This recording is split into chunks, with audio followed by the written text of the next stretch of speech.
Setiap makhluk hidup punya kemampuan uniknya masing-masing, tapi ada beberapa makhluk hidup yang kelewat unik dan kayak penyihir anjing. Emang apa aja itu, Bang?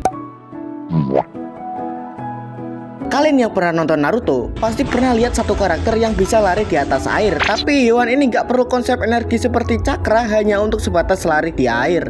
Dialah Basilisk Lizard atau kadal basilik. Nah, bukan sulap, bukan sihir, inilah yang dinamakan fisika. Kaki mereka menghantam permukaan air dengan sangat cepat sehingga air memberikan gaya dorong ke atas. Nah, karena mereka terus melakukannya secara bergantian sebelum tubuhnya sempat tenggelam, makanya mereka kelihatan kayak lari di atas air. Tapi dari kalian mungkin mikir, kalau konsepnya sesimpel itu, kenapa manusia nggak bisa lari di atas air juga? Nah, ya mikirlah, berat ini kadal cuma sekitar 200-600 gram, sedangkan manusia itu 50-70 kg, yang artinya gaya yang harus dihasilkan dari kaki jauh lebih besar daripada yang kadal ini butuhkan. Alasan lainnya karena kadal basilik itu pergerakan kakinya cepet banget, sedangkan kalau dari hasil penelitian, manusia harus bisa berlari tanpa alat dengan kecepatan 108 km per jam. Dan alasan terakhir karena struktur kaki aja sih. Ini nih definisi tahan banting. Lu mau apain dia? Lu kasih dia ke tempat yang sangat dingin, kebal. Lu mau kasih dia ke tempat yang panas banget, kebal. Bahkan lu mau kasih dia ke luar angkasa juga, kebal anjir.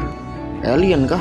Tapi nggak kayak Superman. Tardigrade kalau mau kebalakan keadaan tertentu, ia harus masuk ke dalam keadaan khusus yang disebut cryotobiosis. Singkatnya, keadaan ini tuh terjadi pas kondisi lingkungan udah nggak memungkinkan lagi untuk hidup.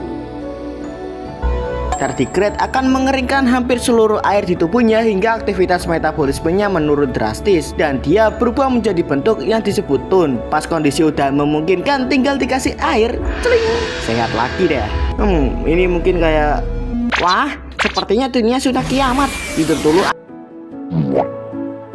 Nah ini Pikachu kalau nggak punya tangan sama kaki. Biasanya plot twist kan ditaruh di akhir. Ini gua taruh di awal. Belut listrik itu bukan belut, karena secara klasifikasi belut listrik lebih dekat kekerabatannya dengan ikan pisau dibanding belut sejati. Oke, balik ke kemampuan listriknya. Listrik yang kekuatannya bisa sampai 860 volt ini bisa dihasilkan belut listrik hanya dengan tubuhnya. Buat gambaran aja, listrik rumah di Indonesia itu umumnya 220 volt. Jadi tegangan yang dihasilkan belut listrik bisa beberapa kali lebih tinggi dan jelas bahaya lah. Tapi dari mana belut listrik menghasilkan listriknya? Nah, di dalam tubuh belut listrik terdapat ribuan sel khusus yang disebut elektrosit. Di keadaan normal, sel ini akan memompa keluar ion natrium dan kalium bermuatan positif. Saat belut listrik merasa terancam, otak akan mengirim sinyal yang membuat saluran ion pada sel elektrosit terbuka dan ion bermuatan positif mengalir deras masuk ke dalam sel. Dan itu menyebabkan sisi kiri sel lebih banyak diisi dengan muatan positif dan di sisi kanan lebih banyak diisi dengan muatan negatif. Perbedaan muatan inilah yang menghasilkan tegangan pada setiap elektrosit dan bisa membuat belut listrik menghasilkan listrik hingga 860 volt.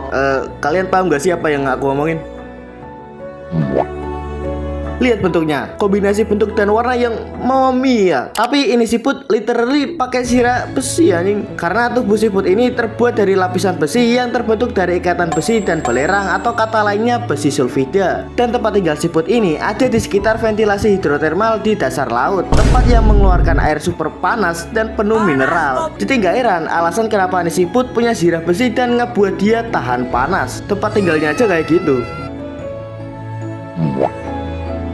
Tunggu dulu. Pak, tunggu dong. Kasih aku kesempatan menjawab. Silakan Bapak.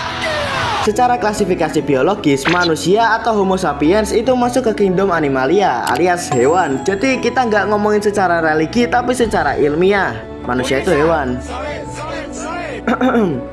Manusia tidak bisa menghasilkan listrik sekuat belut listrik. Manusia nggak bisa bertahan di dekat ventilasi hidrotermal seperti Chrysomalon squamiferum. Manusia nggak bisa bertahan di luar angkasa tanpa perlindungan seperti tardigrade. Manusia nggak bisa berlari di atas air seperti kadal basilik. Tapi manusia bisa mempelajari bagaimana belut listrik menghasilkan listrik. Manusia bisa membuat baju tahan panas. Manusia bisa mengirim pesawat dan astronot ke luar angkasa. Dan manusia bisa membuat perahu agar bisa berjalan di atas air. Dan itu adalah kemampuan kita, adaptasi dan inovasi.